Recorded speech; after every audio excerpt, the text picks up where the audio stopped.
This is a CBS News special report. The funeral of Robert F. Kennedy. Good morning. Through the night they came to St. Patrick's Cathedral in New York to pay final tribute to Robert Francis Kennedy, a senator from the state of New York, assassinated candidate for the presidency for the nomination for the presidency of the United States. They came until 5:30 a.m. this morning. At times, 8 wide on the sidewalks of New York, stretching a mile from the great brass doors of St. Patrick's, and they filed through until 5:30 this morning when they were asked to leave, and the line was cut off. And Mrs. Ethel Kennedy, widow of the senator, came to have a few moments alone with the body of her husband. The services will begin at 10 o'clock this morning. The doors will open again in about a half hour, and some 2,300 dignitaries and friends, associates of the senators, will file into St. Patrick's for the hour or hour and a half long requiem mass to be celebrated there before Senator Kennedy's body is taken down along Fifth Avenue to Pennsylvania Station here, and then by black-draped funeral train to Washington, D.C., and burial at Arlington Cemetery near the body of his martyred brother, the late President John Fitzgerald Kennedy. At St. Patrick's at this hour, Charles Kuralt is standing by to tell us of the scene there. Charles? Walter, as you said, the great doors of St. Patrick's are closed at this hour, but as you can see, the people have not left. Hundreds and hundreds of them surround this old cathedral in all the side streets and along Fifth Avenue in front of the church. They seem unable to stay away. Shortly after the doors closed this morning, Mrs. Ethel Kennedy arrived and asked the television technicians and others who were in the church at that time to leave and permit her a few minutes alone with the casket carrying the body of her husband. And they did so, and she had that moment. And after that, the Secret Service, in great numbers, and about 50 New York City policemen with flashlights started searching every corner, under every pew of this Gothic cathedral. Quite a job of searching it is, but that job has been completed now. A matter of security which suggests that the President is planning to attend the services this morning. In there right now, in silent vigil, which has resumed again, Pierre Salinger and David Hackett and other staff members and friends of Senator Kennedy are standing beside the casket as people did all day yesterday. And about an hour from now, the great names from every field of endeavor and from all over the world, from 50 foreign countries at least, will begin arriving for the funeral of Senator Kennedy. Walter? As we reported from St. Patrick's, the body of Robert Kennedy will be borne by motorcade with the funeral party in limousines for the most part, although several hundred will ride in buses, will be proceed down Fifth Avenue, the street you see there on your television sets, down to 34th Street from this spot, 50th Street, down to 34th, right or west on 34th Street from 5th over to 7th Avenue, 2 long blocks, to Pennsylvania Station, the new Pennsylvania Station, where it will be placed aboard the funeral train. The funeral party will board that train, and it will depart for Washington. The train will proceed at normal speed and will not stop at any point along the route, but will slow down where large crowds have gathered, and that is expected particularly in the larger cities en route. In Newark and New Jersey, the first to stop after the train exits the tunnel under the Hudson River, and then probably Trenton, New Jersey, the capital of that state, Philadelphia, in Wilmington, Delaware, in Baltimore almost certainly, and then on into Washington. At Washington, the route of the motorcade, and it really isn't a solemn procession, certainly not a military one in the fashion of that for the late President Kennedy, will proceed along the streets of Washington, and that route is described by Bruce Morton.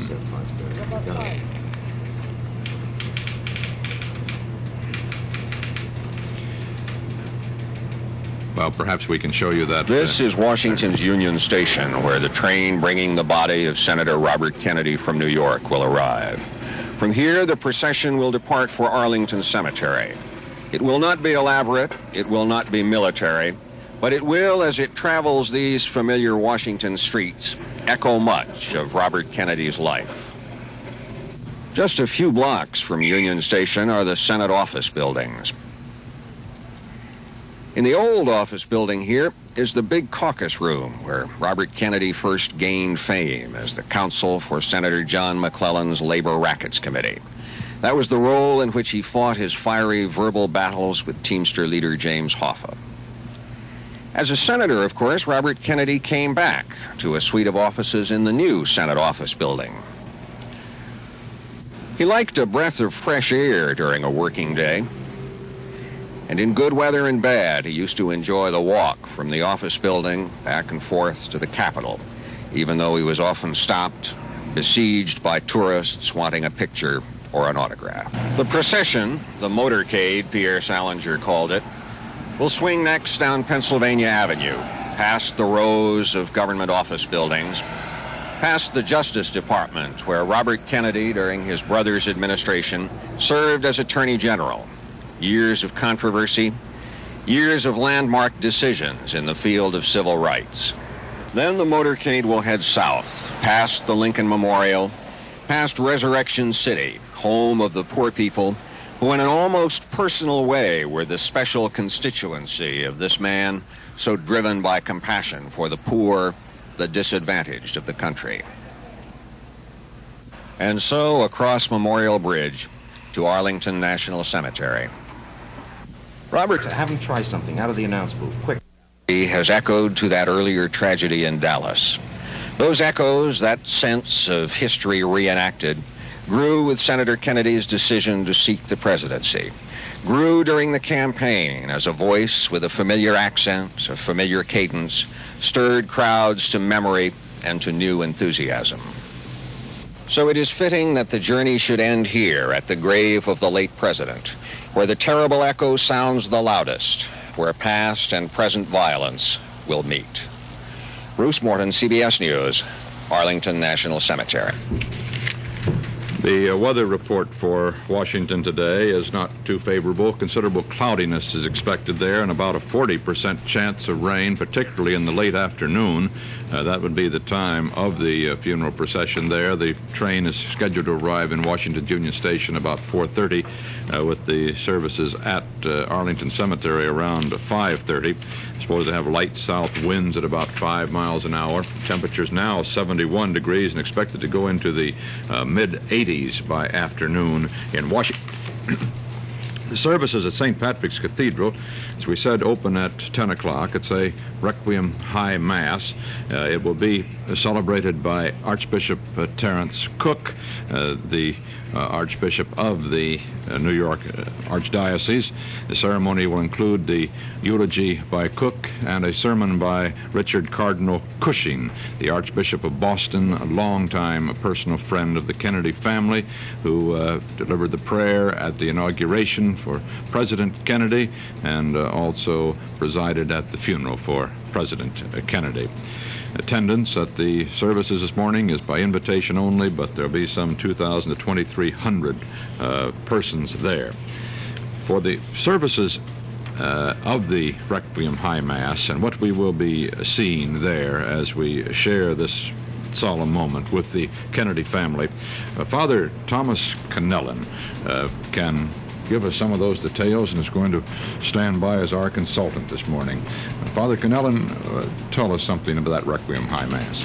Well, first of all, Walter, the funeral mass is the place at which a Catholic really comes face to face and with life and death, and the celebration of the Mass this morning will be the celebration of Christ's death and triumph over with the resurrection, the triumph over death.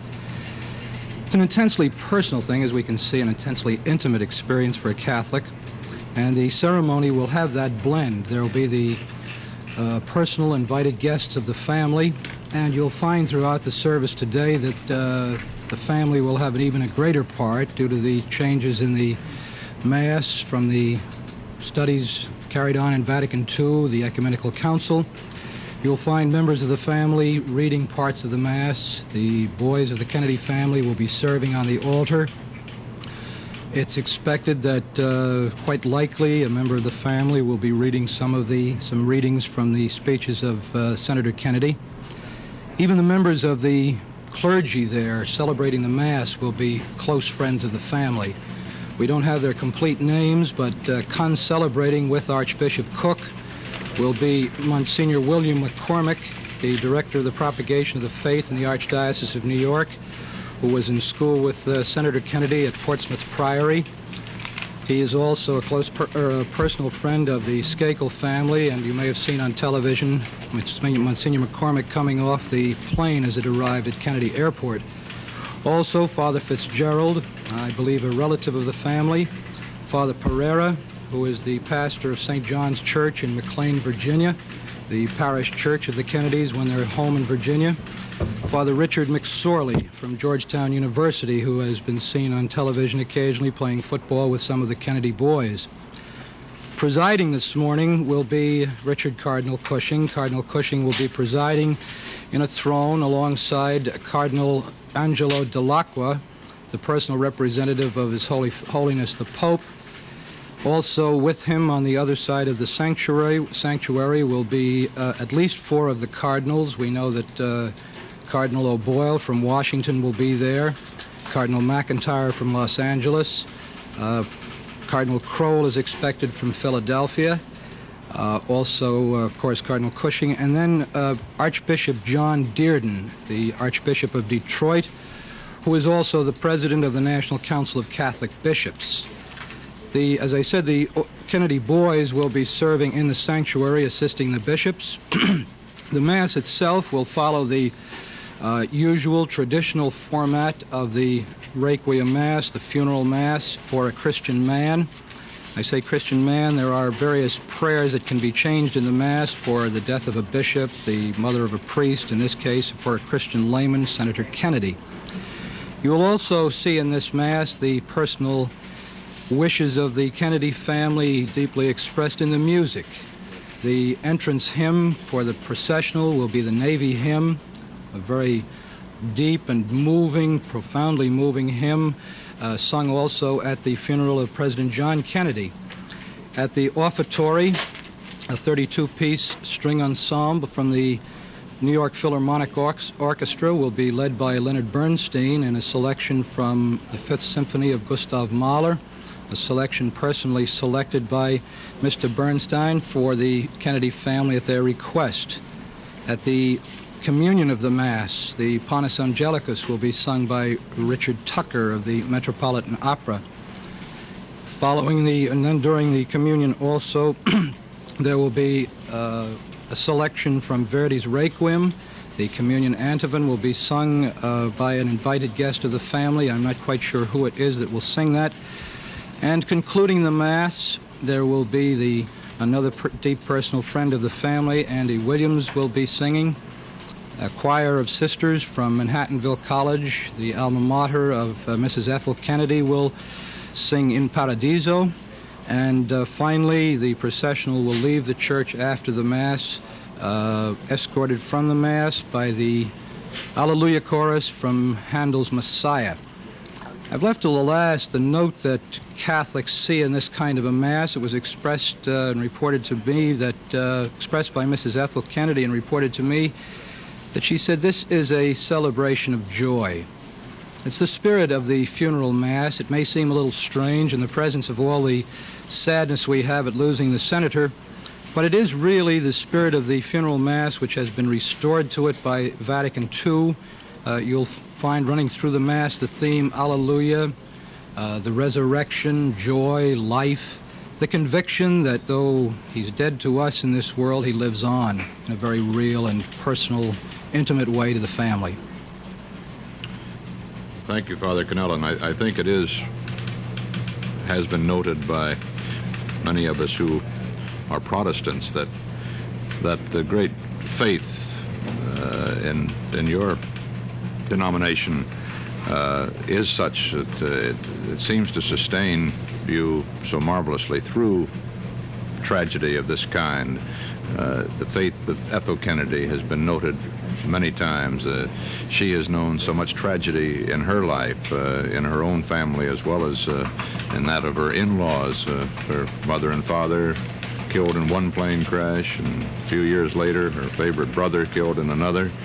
Her sister-in-law died in a most tragic death by choking. And yet this woman has this great vibrancy, great life. And we've been told that she has been sustaining the others around her in her time of grief now. That it is she who is the bulwark and the strength during this long trial, in this episode, as indeed was Mrs. Jacqueline Kennedy in the other tragedy. At Mrs. Rose Kennedy the other evening in the program with Harry Reisner, she caught a phrase in there that seemed to express the whole spirit of this family. I think a Christian spirit. It's shared by all who look to Christ as the triumph over death. It's not exclusively Catholic. Mrs. Rose Kennedy said in answer to a question about the tragedies in her life and her sons, she said, well, a mother raises her sons to live in this life and serve, and she concluded quite simply, and for eternity. And I think this sums up Mrs. Ethel Kennedy, Mrs. Jacqueline Kennedy, Mrs. Rose Kennedy. Thank you, Father Cannella, and looking forward to hearing your comments as we get into the Mass a little later this morning. It is now another 15 minutes before those great bronze doors of St. Patrick's swing open again. They were closed, Charles Girault, I understand, this morning at a significant moment, a significant time. I am told that they were closed at precisely 4:44 a.m. But can you confirm that? Yes, that's the time that the doors closed. The moment, of course, Eastern time, at which which Senator Kennedy was slain on Wednesday morning. The last person, Walter, had already gone through. What the police did was go to the end of the line about 10 o'clock last night and tell people that they couldn't get online any longer, so that everyone who was online passed through the doors of St. Patrick's and touched the casket of Senator Kennedy. The pallbearers this morning for the services will be the slain senator's young brother and the only surviving of the four Kennedy brothers, Senator Edward Kennedy, and his oldest surviving son, Joseph Kennedy III, named after Senator Robert Kennedy's oldest brother, who was killed on a flying mission in World War II. Also Lemoyne Billings, Senator Robert Kennedy's college roommate, C. Douglas Dillon, close friend of the family and Secretary of the Treasury under President Kennedy, the astronaut John Glenn, who also became a close friend of the family and indeed has been serving ever since the shooting in Los Angeles, along with his wife Annie, as foster parents, in a sense, for all of the Kennedy children. He brought the younger members of the Kennedy family who were with their father at the time of the killing in Los Angeles back to Washington and their Hickory Hill home out in nearby Virginia, and has been standing by and taking care of them since. David Hackett, a close friend Ambassador Harriman has flown back from the Paris peace talks to be a pallbearer here. He's a very close member of all of the Kennedy family, close friend of the Kennedy family, and indeed is the godfather of the youngest Kennedy child. Robert McNamara, the former Secretary of Defense, will be one of the pallbearers. The former ambassador from Great Britain to the United States, Lord Harley, will be one. So will the editor of the Nashville Tennessean, John Siegenthaler, close friend of the family. The brother-in-law, Stephen Smith, who in recent years have been handling the Kennedy family financial matters and was one of his campaign advisors. General Maxwell Taylor, who also is a godfather, a Kennedy child who they call Max, and James Whittaker, the mountain climber and explorer, a close friend of the family. Attending these services today will be many dignitaries, probably to be headed by the President of the United States. His plans have been kept secret, as is the custom now, unfortunately, in this country, which has known so much terror toward our leading officials. But he is expected to be here with Mrs. Johnson. Just a few moments ago, there flew out of Washington 3 large plane loads from Andrews Field, the military field outside Washington, of dignitaries from Washington. 60 to 70 of the 100 senators will be here, including the late Senator Kennedy's rival for the Democratic nomination for presidency, Senator Eugene McCarthy. Also Vice President Humphrey, of course, who is the favored Democratic potential nominee, will be here. Aboard the other 2 planes, members of Congress and members of the diplomatic corps. Incidentally, the senator's 79-year-old father, the former ambassador to Britain, will not be here. There was some thought that although he is partially paralyzed, is confined to a wheelchair, he might be brought to the services. Apparently, it has been decided that he will stay at his Hyannisport, Massachusetts home.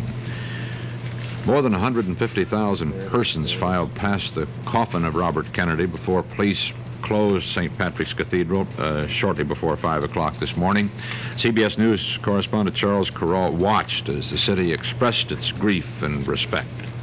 The members of the Kennedy family returned to St. Patrick's several times during the day separately. This morning, they were together at another church for a private mass. Green Beret Sergeant Major Francis Ruddy greeted Mrs. Ethel Kennedy on the way. He's the soldier who laid his beret on the grave of John Kennedy during the president's burial, an act which has been emulated by thousands of servicemen since then. The Mass this morning was said in Holy Family Catholic Church around the corner from Senator Kennedy's Manhattan apartment. He was a member of this church. The senator's mother, Mrs. Rose Kennedy, was the first to leave after the service. Then came the Kennedy sisters, other members of the family as well, with Secret Service men accompanying them. The senator's widow appeared composed as she left the church and walked to a car which was waiting nearby for her. But before leaving, Mrs. Ethel Kennedy spoke again to members of the Green Beret Honor Guard team, which had been requested by name by the family and which is assigned to the family till tomorrow. This is St. Patrick's Cathedral. Here it was that the rest of New York, the rest of the world, it seemed to us, as we saw the size of the crowds, came to say goodbye to Robert Kennedy. The numbers of people far exceeded anybody's expectations. Tens of thousands stood here in a patient and solemn line that stretched at times 15 blocks through Manhattan. On a hot day, many of these people waited 6 or 7 hours. Once they were inside the cathedral, the people walked 100 yards to the foot of the altar for the privilege of a few seconds at the side of the mahogany casket. This is the sight we saw all day. It had a strong effect on those of us who watched. The friends and members of Robert Kennedy's family standing their silent vigil changed every few minutes. But the impressive things were the constant ones, the 6 tall candles, the files of people, their faces, their hands reaching out to touch a corner of the coffin, one after another after another. New York is so used to scenes of division. That may have been why it was so moving to see people united by this feeling anyway, their feeling for Senator Kennedy.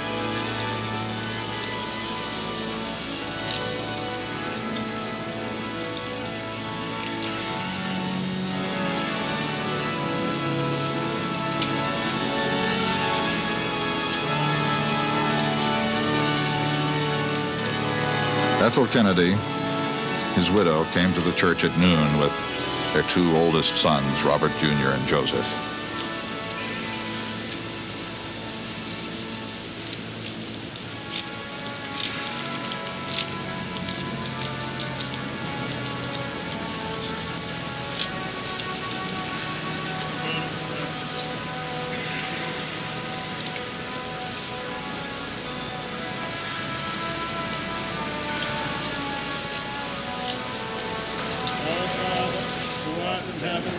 Hallowed be thy name, thy kingdom come, thy will be done, on earth as it is in heaven.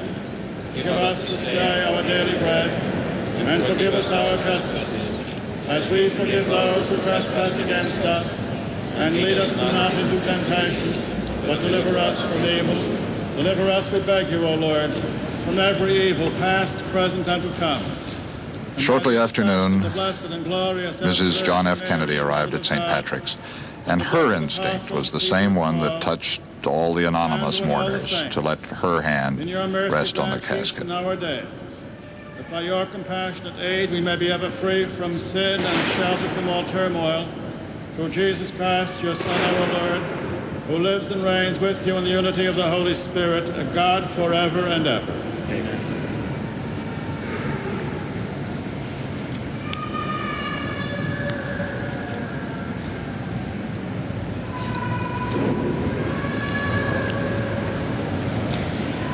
May the peace of the Lord be always with you. With your spirit.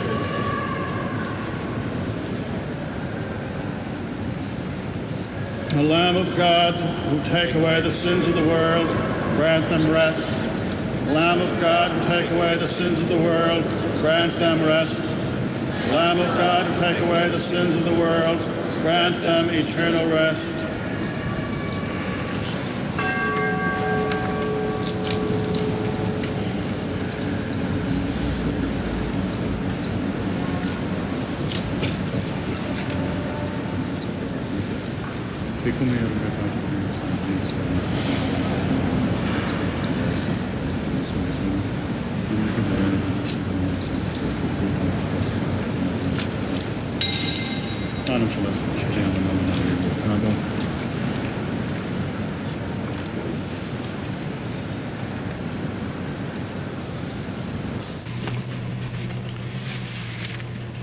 This morning, Pope Paul, in his private chapel at the Vatican, said another Mass for Robert Kennedy, and with the Pontiffat, the Mass were a number of American church officials based in Rome. It was the third private Mass that the Pope has said in recent days for Senator Kennedy. And now let's go back to Charles Kuralt outside of St. Patrick's Cathedral. The Pope was here, you know, Walter, back in October of 1965. He came to this cathedral, a compulsory stop for a Pope, of course, on a visit to America. Inside the church just now, a few people who knew Senator Kennedy are having a final farewell. Senator J. William Fulbright is there, and Senator Percy and Frank Mankiewicz, his press secretary, Pierre Salinger, and some others. Out here on the sidewalk, the guests for the senator's funeral have already begun to arrive. Mayor Daley of Chicago is standing in that group that you see on the screen now, and others of the 22 or 2,300 people whom the Kennedy family have invited. Seats will be provided for all these people. Temporary seats have been built in the side altars and in the side aisles and in the vestibule of St. Patrick's Cathedral, so that as many of the legion of friends Senator Kennedy had as possible will be permitted inside. The security and the provisions for the safety of all these people, the important people, have been impressive, if not staggering. There is even a fire department firefighting station inside the cathedral. Charles? Yes, Walter.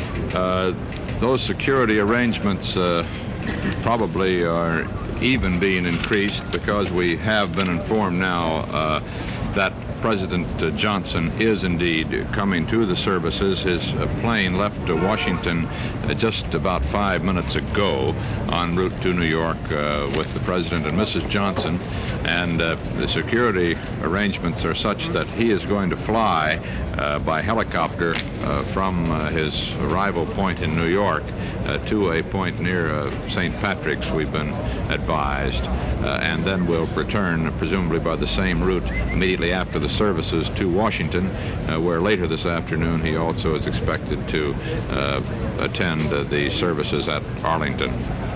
There's Senator G. Menon Williams, the former governor of Michigan, among the who's who in America who's attending this funeral today. Among the honorary pallbearers are so many different kinds of people, Walter. You know, there's Andy Williams and Roosevelt Greer, a football tacker, and Cesar Chavez, a farm worker organizer, and Sammy Davis Jr., and Justice Douglas of the Supreme Court, and so forth. That kind of Catholic list is included in the list of honorary pallbearers. These are the guests standing outside the church, those who have arrived quite early. The doors of the church will be opened in a few minutes now, we are told, to permit these people who have come early to enter. This appears to be a view of the back of St. Patrick's, the Madison Avenue side, which is the entrance to the rectory. I suppose, Walter, that many of the members of the senator's family, if not all of them, will take this entrance rather than come through the great doors on Fifth Avenue.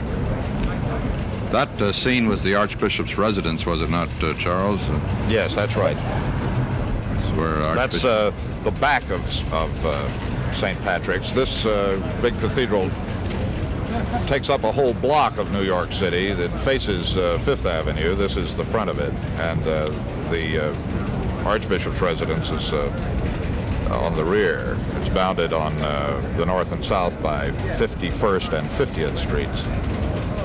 Charles, I think it's rather interesting that a foresighted archbishop back in the middle of the 19th century probably accounts for this being one of the richest cathedrals in the world, because he picked this site for the cathedral in 1850 when it was way out in the country, when it was almost 4 miles north of the limits of the anything like a populated area of New York.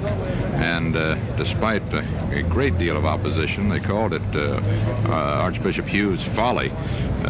He insisted on going ahead with the church. He did go ahead. It was delayed in its construction by the Civil War, finally finished and consecrated, or finished in 1879, 21 years later.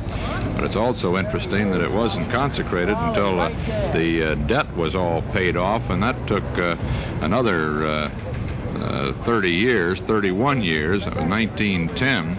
But now it occupies undoubtedly one of the most expensive pieces of real estate in the largest city in the United States, one of the largest cities in the world. And certainly we must say, you know, the architecture in the style of the old European cathedrals, Reims and Cologne of the 13th and 15th century, and with its towering 330-foot spires, it is a great addition to the architecture of New York and certainly a haven in the center of our city. That's incidentally Eugene Nickerson, who is running for in New York State for the Senate seat this year of the incumbent Republican, Senator Jacob Javits. Charles, of St. Patrick's Cathedral, the late Francis Cardinal Spellman had I think, a very touching thing to say. He said some years ago, "A traveler in search of a temple enshrining the beauty and majesty of religion may stand within this cathedral and be satisfied that he has found an answer to his quest. The grandeur of this holy place has lifted up the lowly and taught humility to the mighty. At its portals, the world seems left behind, and every advancing step brings heaven nearer and deepens the soul's union with divinity." It is an immensely impressive cathedral inside. Those great Gothic arches in the nave soar so high, and the aisle, the great center aisle, which leads toward the rose window, is so long that as I think Father Kennellan said yesterday, it brings people to a reverent state of mind just upon entering the place. The doors ought to be opening shortly. The police are conferring on the front steps of St. Patrick's now about the necessity of opening the doors and letting the rather large crowd of mourners begin to enter. There must be 200 or 300 of the invited guests here already, an hour and a half, more or less, before the ceremony begins. There's to be a procession at about 20 minutes until 10, including most of the religious leaders Father Kennellan mentioned a while ago. That's to be on 50th Street, which is over my right shoulder, and will enter the church led by Archbishop Cook. The crowds are really quite sizable now, Walter.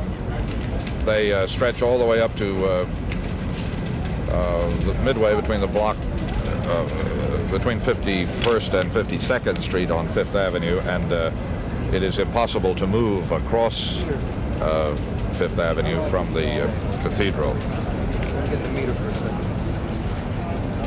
This is the street itself, which is now being blocked off to traffic, I believe. Traffic is still flowing on it, but the police are preparing to start waving the traffic away to permit the limousines bringing these people to the front door of St. Patrick's to have free entrance.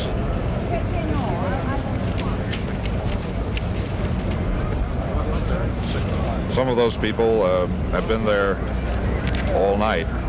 Some people just don't seem to be able to stay away from St. Patrick's.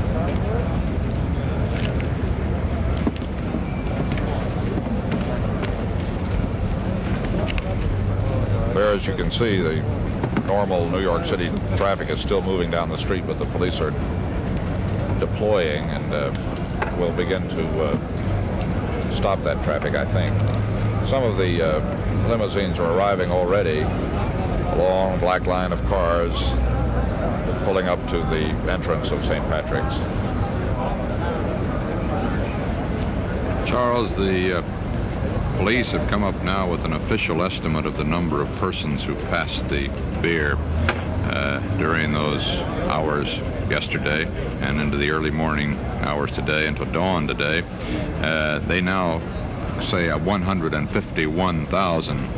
And I suppose that is the figure that will stand in the records, even it may be considerably inaccurate, as we know.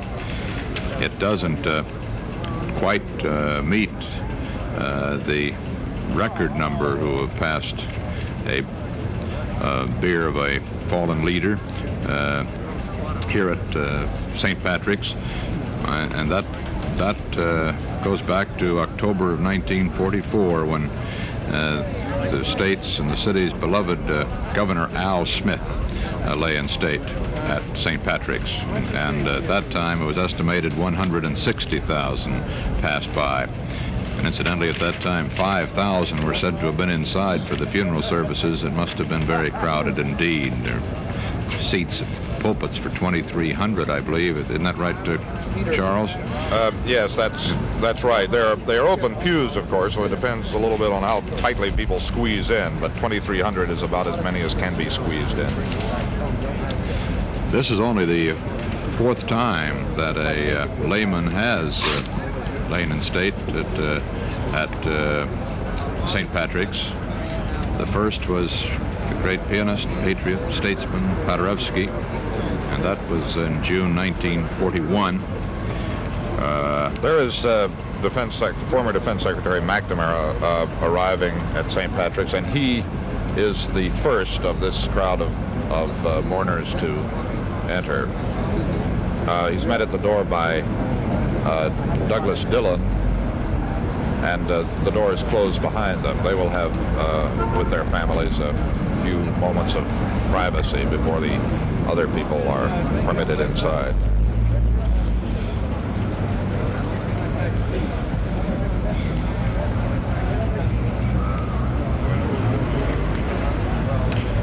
There you have a view of the triple and quadruple police lines, a symbol of the very strict and rigid security that surrounds St. Patrick's today.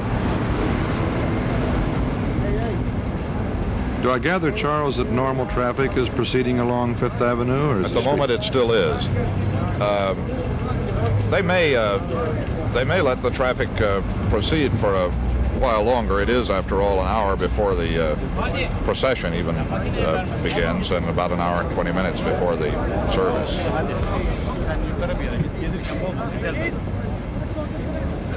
This is a view of the rear of St. Patrick's again, and you can see there's a bit of a traffic tie-up back there. This is the residence of the Archbishop, the place which New Yorkers remember is the home of Cardinal Spellman. It's always pointed out to visitors. Now that he's gone, it's the home of Archbishop Terence Cook.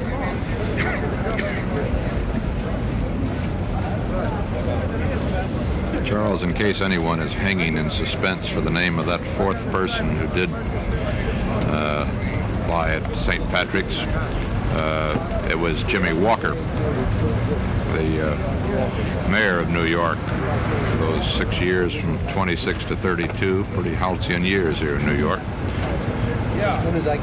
And his funeral is still remembered as one of the most enormous funerals that this old cathedral has ever seen. That was back in '46.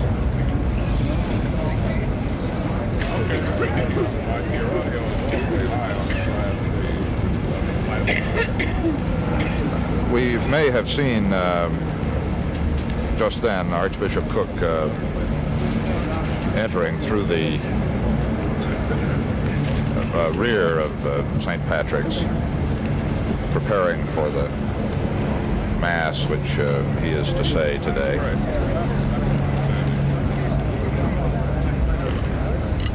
The doors of St. Patrick's have swung open, and a police officer is addressing the people who have been invited, asking them to present their invitations as they surge now toward the steps of St. Patrick's Cathedral.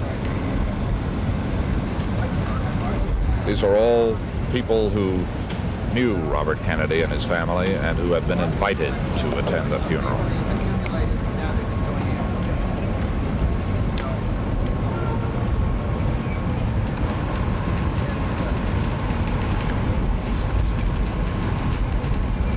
And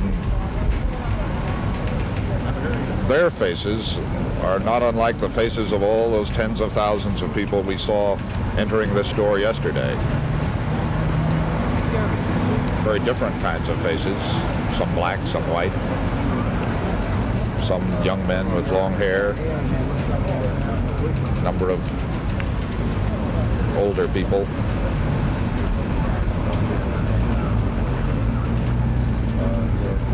And all of them solemn. Some of these people, as they enter, are obviously lost in their thoughts.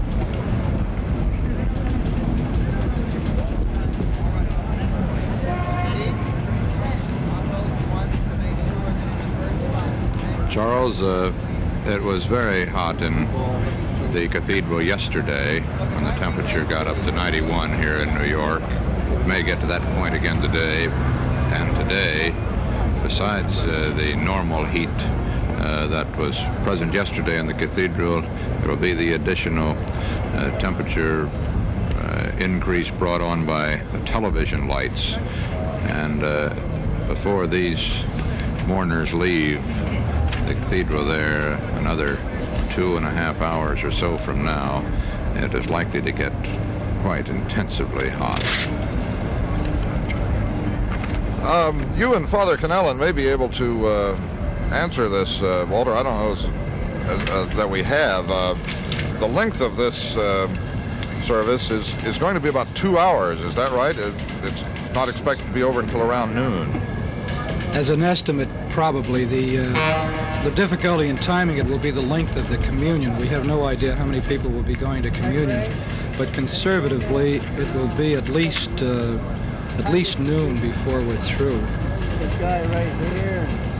That is a little off the schedule that was planned. I think they were expecting to leave St. Patrick's earlier. The earlier announcement was by around 11:30, wasn't it, Charles?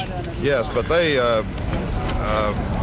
What I have heard is that now it's expected that Archbishop Cook will recite or sing the concluding prayer of Mass at around 11:45, and communion.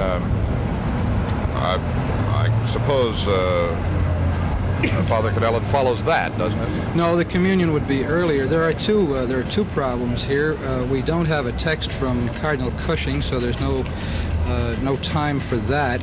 The Archbishop's eulogy will probably be about 15 minutes. But simply from long experience in watching ceremonies at the cathedral, there's a certain amount of movement, and a funeral isn't a rehearsed ceremony. We said before, it's a family, a personal thing, and it really is going to be difficult to tell how long it will take to move from the... Excuse me, Father Connellan, but Gene Tunney, the ex-heavyweight boxing champion so many years ago, is there in the center of our picture, and John Tunney over to his left, preceding him, his son, who ran for Congress. Quite by accident, I suppose, Walter. He ran into Jack Dempsey. If I'm not mistaken, he's talking... that's Jack Dempsey in the center of your screen. No, it's Gene Tunney, I think, Charles. So it is. However, they're both pretty good fighters, and they're both in excellent shape, I must say. Fine figures of men. Father Connellan and Charles, we also have been advised just a little while ago that an added feature of the funeral proceedings will be some readings by Senator Edward Kennedy of excerpts from Senator Robert Kennedy's speeches, which also, of course, may lengthen this procedure a little bit. It was expected that this might take place. Everyone was prepared for it. Hopefully it would take place. We don't... do you have any idea when in the service it will take place? We were told possibly towards the end. Father Cannellan, isn't it a fairly recent procedure to take communion at a funeral mass? It's a recent change in terms of numbers. It's never really been stopped, but for a number of years, and I suppose really because of the extreme communion fast we used to observe up until the time of the latter time of Pius XII. To go to communion, we used to fast from everything, including water, from midnight until we went to communion. Funeral masses were generally later in the day, and for this reason, there were very few communions. But then Pius XII, as a result of World War II and the needs of the church, changed that, and there's just 1 hour fast before communion. And with that, most funerals you'll see quite a few people receiving communion. Older John Tunney, who is congressman from California and who I once accompanied on a campaign tour with Robert Kennedy out there campaigning for him, is now making his way toward the door. Walter Reuther is in this crowd outside the church as well now. And inside, standing at the bier in the fashion which so many friends Charles? Yes. Charles, may I interrupt you just a moment? I think we just saw Walter Reuther there. He's off to the left of your screen right now, and behind him was the publisher of the Washington Post. So there's Walter Reuther right there in the center of your screen. And I think we saw over there on the left a moment ago Mrs. Kate Graham, the publisher of the Washington Post and the Newsweek magazines, and the considerable publishing interests that they control. Inside now, Walter, standing at the bier, as so many of the friends of Senator Kennedy have done throughout the day yesterday, is Barry Goldwater. And we are told that the evangelist Billy Graham has also entered through a side entrance and is already in the church. That's Mrs. Graham at the center of the screen, as Walter mentioned.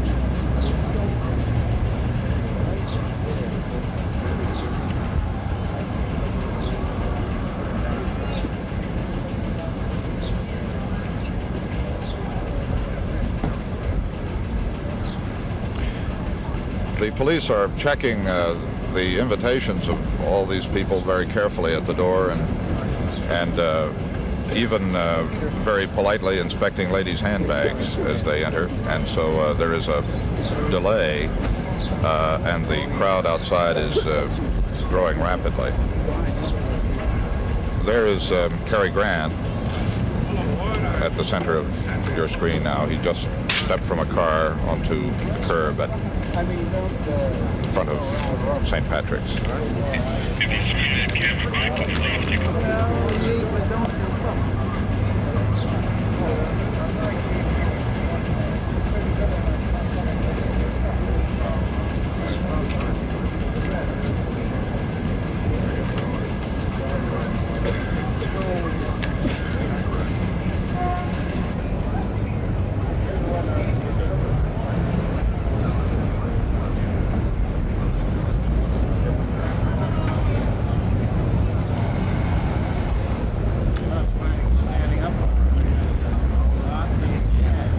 We've mentioned this before, but it impresses us again as we look at the faces of the people who have come to the funeral.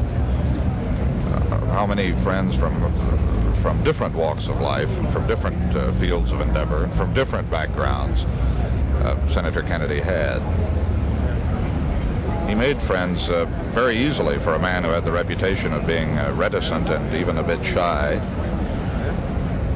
And he knew all these people.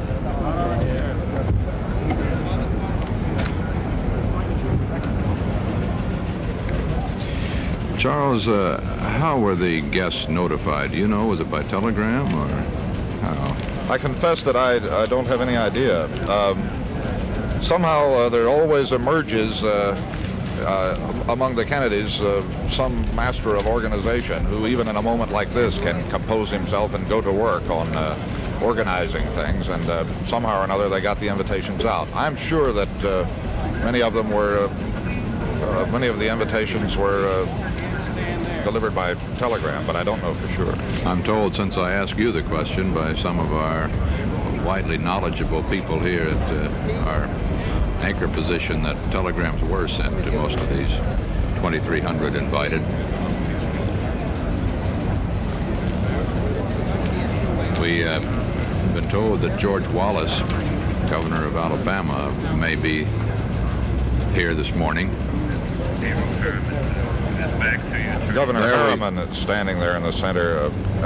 He's flown over from Paris, and he has arrived at the church with William Walton, another friend of the Kennedy families, and you can see That's there in the background.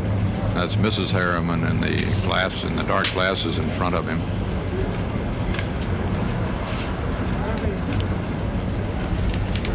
One of the Kennedy children's a godson of Averell Harriman's, or at least named after Averell.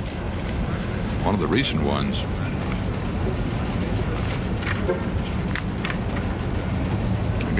I guess the last one, Douglas Harriman, who's 14 months old now. Of course, Mrs. Ethel Kennedy is expecting the 11th child.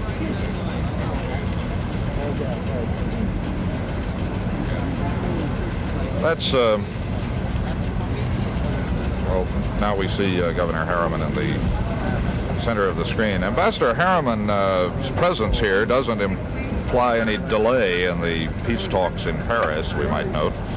No talks had been scheduled until later, and so he is able to fly here and attend the funeral without delaying those indecisive talks which have been going on with the North Vietnamese in Paris. And you know, and there's Cary Grant. Yeah, you know, Charles, also they have set up our delegation to the Paris peace talks with Cyrus Vance as co-equal status in the negotiations, a matter which was clarified with the North Vietnamese at the first session, so that there would be no suspicion that Governor Harriman or Cyrus Vance's absence from the peace talks would indicate any change in the emphasis that the United States was putting on those talks, so that Governor Harriman can be absent for long periods if he wishes without affecting the talks. Cyrus Vance is qualified and is certified to carry on. The man you see in the center of the screen there now is Thomas Hoving, who is head of the Metropolitan Museum in New York, and a longtime friend of Robert Kennedy's. And now John Glenn has just arrived and entered the church.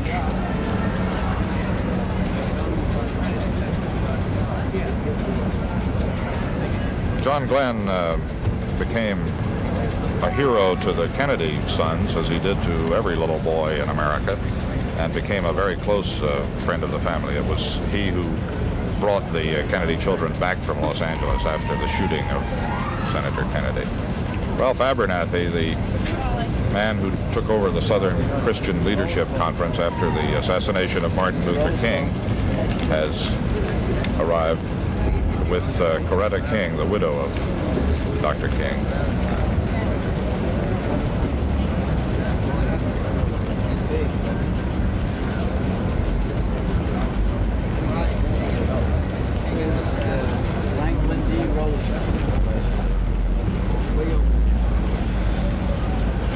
FDR Jr., who was so important in the West Virginia campaign of John Kennedy's back in 1960, and became a friend and advocate of Robert Kennedy's, has also arrived in this crowd. We had just a glimpse of him a moment ago. And there, that silent vigil, which went on all yesterday morning, afternoon, and evening, is still being stood at St. Patrick's as the invited guests begin to file in. The Reverend Andrew Young of the Southern Christian Leadership Conference has arrived, and he's not dressed for church.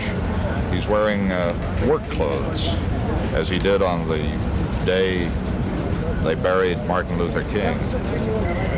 For Andy Young, a very well-educated, a very literate man, that is as great a tribute as he could think of. You saw there the widow of Martin Luther King. There she is entering St. Patrick's, and a way is being made for her and for Ralph Abernathy as they now enter. We are told that Secretary General U Thant of the United Nations has arrived at the 51st Street entrance. These are the 4 sergeants of the Green Berets who were asked for by name by the Kennedy family and who've been assigned on temporary duty to the family until the sad events of this day are over.